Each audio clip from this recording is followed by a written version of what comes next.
everyone, welcome to week 2 of our AAPI presentations. I'm Martina Mapatis, and I'm going to be talking about AAPI terminology and stereotypes. And these slides were made by our co-president, Maywan Gostruk. So let's talk about the model minority myth.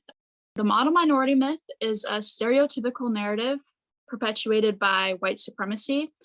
It typically portrays Asian Americans as polite, law-abiding, successful, and high-achieving people. You might be wondering, why is this a problem? Well, it erases the diversity within Asian Americans.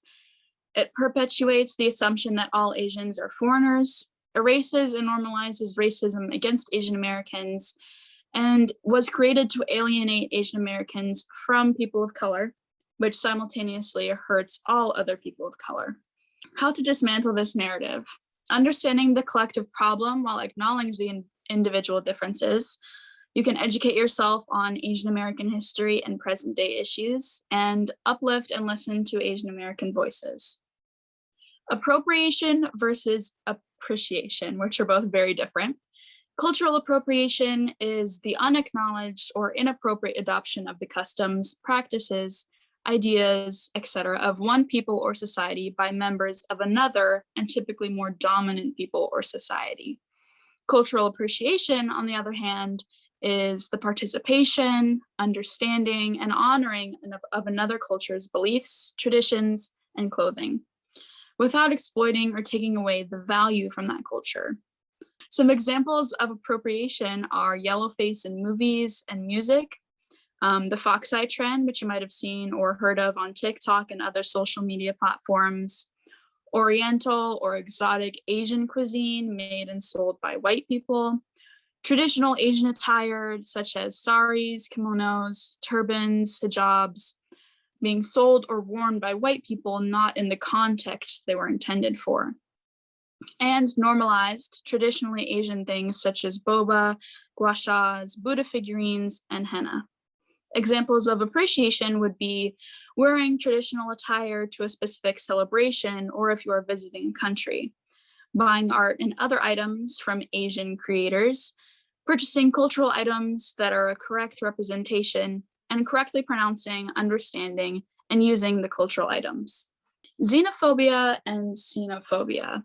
Xenophobia is the dislike of or prejudice against people from other countries, and xenophobia is the dislike of or prejudice against China, its people, and its cultures. Microaggressions can be a statement, an action, or incident regarded as an instance of indirect, subtle, or unintentional discrimination against members of a marginalized group. And here in the United States, we have a horrible and very extensive history of xenophobia, especially in disregarding what it has done to Asian Americans.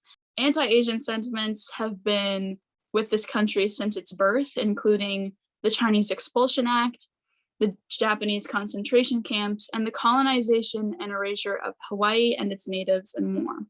With the rise of anti-Asian sentiment due to COVID-19, these problems of xenophobia, racism, and microaggressions grow much more prevalent. However, we must remember that these were all present before the pandemic. And now that there is more recognition of racism towards Asians, we can actively fight against it and spread awareness for the issue. Obstacles in the workplace. The bamboo ceiling, you might have heard of the glass ceiling, which affects women in the workforce. The bamboo ceiling is a metaphor for the barrier inhibiting Asian workers. Despite the model minority myth we talked about earlier, Asians do face obstacles and discrimination, which denies them from higher positions in the workplace.